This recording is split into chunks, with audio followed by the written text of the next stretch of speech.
Hi guys, welcome to Civils with Ankit.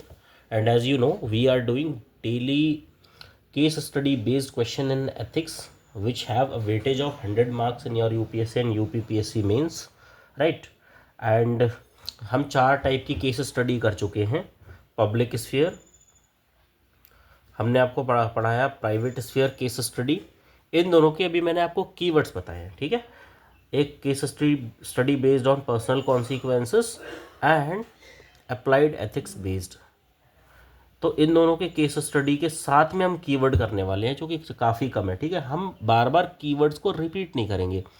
हमने already बहुत सारे कीवर्ड्स इन्हीं दोनों में इंक्लूड कर दिए। आप ऐसा नहीं है कि जो मैंने आपको पब्लिक स्फीयर केस स्टडी में पढ़ाए हैं वो आप प्राइवेट में यूज़ नहीं कर सकते हैं। As per situation you can use these keywords, right, based on the situation to situation. Now let us start these other two, that are personal or applied based keywords।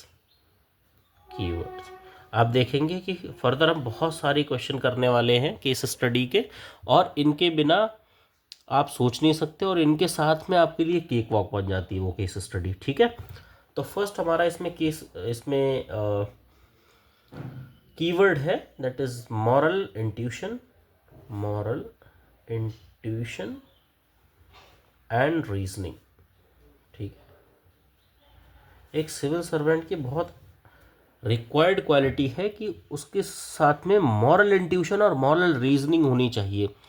निर्णय लेने की क्षमता हो, रीजनिंग हो, लॉजिकल हो, but उसके साथ में वो एथिकल प्रिंसिपल्स का भी यूज़ कर रहा हो। So that is moral principle and moral reasoning. तो कैसे इसको आप कंक्लूजन में यूज़ कर सकते हैं? I will use my moral intuition और reasoning to arrive the holistic solution as per case, right. Next is Buddha के हम कम्मा के बारे में जान लेते हैं। एक होता है कुशल कम्मा, कर्मा को यहाँ पे कम्मा बोलते हैं, ठीक है। एक होता है अकुशल कम्मा। What is Kusal Kamma? Any decision, any work done on the basis of love, affection, इनके बेसिस पे कोई डिसीजन लिया हुआ हो तो उसे बोलते हैं कुशल कम्मा। और decision is based on hate, greed, delusion, इनके बेसिस पे कोई अगर आपने डिसीजन लिया है, दैट इज अकुशल कम्मा अकॉर्डिंग टू बुद्धा, राइट। एक कीवर्ड देखो, ये इंपॉर्टेंट है, एथिकल ईगोइज्म। एथिकल ईगोइज्म क्या है? Where self interest is justified. Ethical मतलब आपके अंदर का अहंकार इतना है कि आप कोई भी डिसीजन ले रहे हो उसको एथिकल बता दे रहे हो। इसका बेस्ट एग्जांपल है रावण। वो अपने सारे कर्मों को एथिकल बता देता था, अकॉर्डिंग बेस्ड ऑन पावर, कि अगर मेरे पास में पावर है तो मेरे लिए हुए सारे डिसीजंस एथिकल हैं, ठीक है। That is called ethical egoism, right. The next is, ये बहुत सारे टॉपर्स ने यूज़ किया है, DDE। आप कॉपी उठा के देखोगे तो डॉक्ट्राइन ऑफ डबल इफेक्ट का यूज़ बहुत ज़्यादा हुआ है। डॉक्ट्राइन ऑफ डबल इफेक्ट क्या है? डॉक्ट्राइन ऑफ डबल इफेक्ट, आप कोई काम करने जाते हो, सही इंटेंशन के साथ में जाते हो, लेकिन उसके परिणाम स्वरूप एक छोटा और ख़राब काम हो जाता है, then that your action with the true intent or good intent is justified ethical, इसको कहते हैं डॉक्ट्राइन ऑफ डबल इफेक्ट। मैं लिख देता हूं, ethical, it gives the ethical framework that justify performing an action with a good effect if it inadvertently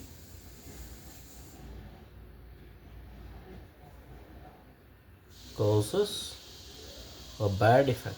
ठीक है, उसकी वजह से धोखे से अगर कोई बैड इफेक्ट भी हो जाता है, then that action is justified as ethical. जैसे आपने, अगर मैं एग्जांपल आपको दूं तो मेडिकल एथिक्स का दे सकते हो यहाँ पे।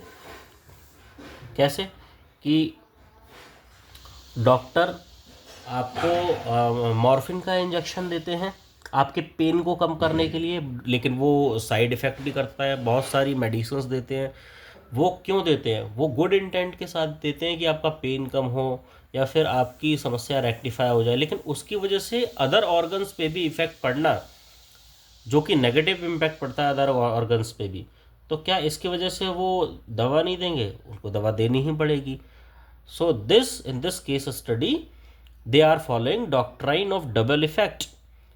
आपने कोविड में देखा होगा, कोविड में कि कितने सारे कोविड इंजेक्शंस दिए गए, first dose, second dose, third dose, वो भी based on utilitarian concept and doctrine of double effect पे ही दिए गए कि किसी बड़े रीजन को ख़त्म करने के लिए अगर कोई छोटे कॉन्सिक्वेंसेस होते हैं, then these consequences are justified on the basis of doctrine of double effect, they are ethical consequences. Government ने किया था, आप कोविड का एग्जांपल बहुत अच्छे से लिख सकते हैं।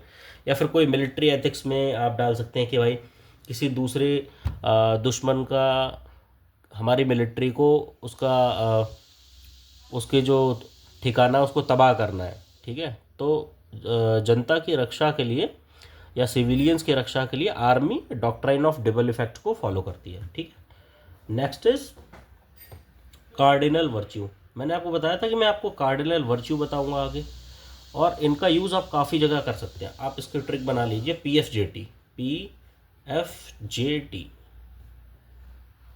P मीन्स प्रूडेंस, प्रूडेंस चाहिए एक सिविल सर्वेंट में, फोर्टिट्यूड चाहिए, prudence, fortitude, his action should be based on justice and a temperance as well। ठीक है, कि उसके जो निर्णय है वो एकदम अचानक से ना हो, सोच समझ के निर्णय हो, टेम्परेंस हो उसके निर्णय में। ठीक है, एक शायद मैं आपको ये कीवर्ड ऑलरेडी बता चुका हूँ, फिर भी एक बार दोबारा बता देता हूँ। That is keyword number 8, persuasion. Persuasion, किसी जगह अगर आप मान के चलिए डिज़ास्टर हो गया, कोई कैलामिटी आई या फिर कुछ भी नेगेटिव हुआ, तो उसकी जनता को कैसे आप अपनी बातों को मनवाएंगे, दैट इज़ परसुएशन। और परसुएशन, या हम इसको एक और बोल सकते हैं इमोशनल इंटेलिजेंस। ये पूरा चैप्टर भी दे रखा है आपके सिलेबस में। ठीक है, तो इतने सारे हमने अभी कीवर्ड्स, 8 कीवर्ड्स और निकाले। ठीक है, डिओंटोलॉजी वी हैव ऑलरेडी डिस्कस्ड। बहुत सारे, एक आप और लिख सकते हैं, अंत्योदय और सर्वोदय। क्या है अंत्योदय या सर्वोदय? वही जो मैंने आपको यूटिलिटेरियन कॉन्सेप्ट पढ़ाया, वही अंत्योदय और सर्वोदय है। Last man standing in the row should be served, right, that is Antyodaya mission. ठीक है, और सर्वोदय क्या है? देखिए, अंत्योदय है last man standing in the row should be served, ये हो गया अंत्योदय। सर्वोदय क्या है?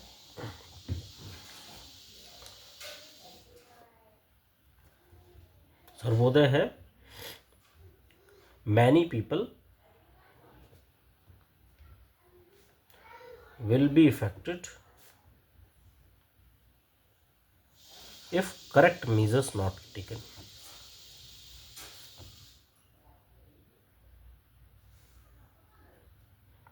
मतलब कि ये सभी सारे के सारे लोग बेनिफिट हों मेरे किसी भी एक्शन से, that is Sarvodaya.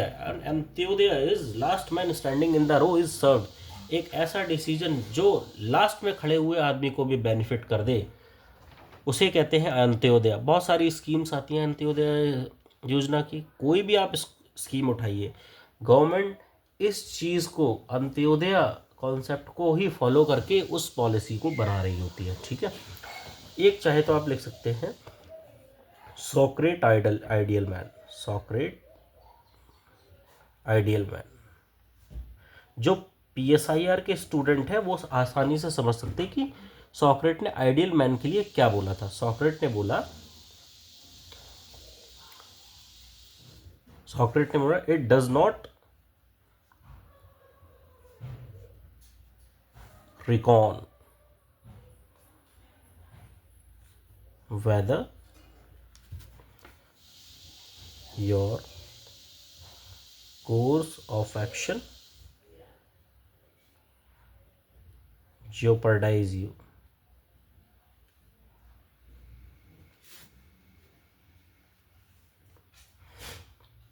You always look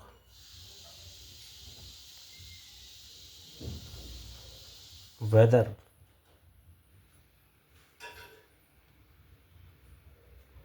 your actions are just और unjust। मतलब आपके जो एक्शंस होने चाहिए ना वो जस्ट होने चाहिए। आपको ये नहीं देखना कि इसकी वजह से मेरी लाइफ पे क्या प्रॉब्लम आएगी। That is a सॉक्रेट ideal man. तो आपको फिनिश कर सकते हैं आप कि I will follow this the concept, this case study, this case, I will be deal with this case on the basis of Socrates ideal man. ठीक है, which will give the concept that my actions should be on true intent, just or unjust, rather than that the action I have taken they will jeopardize my life as well, right। तो इस तरह से आप अपने answer को and कर सकते हैं वहाँ पे। ठीक है, एक किरकीगार्ड भी थे, एक किरकीगार्ड, इन्होंने एक ऑथेंटिक लिविंग दी थी, किरकीगार्ड्स ऑथेंटिक लिविंग। ठीक है, एक इनका भी कीवर्ड लिखेंगे कि I will follow these line according with the Kierkegaard authentic living. ठीक है, इस तरह से आप दे सकते हैं। What is Kierkegaard authentic living? ये बोलते हैं एक्ट अकॉर्डेंस विद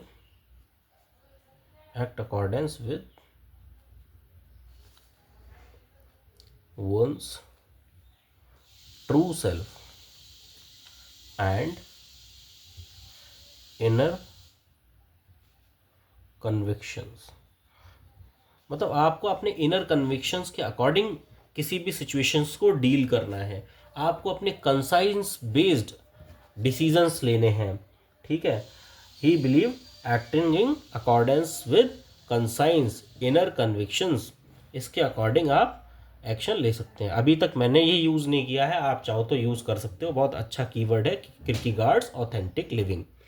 ठीक है, तो आज की केस स्टडी बेस्ड कीवर्ड्स यहाँ पर ख़त्म होते हैं।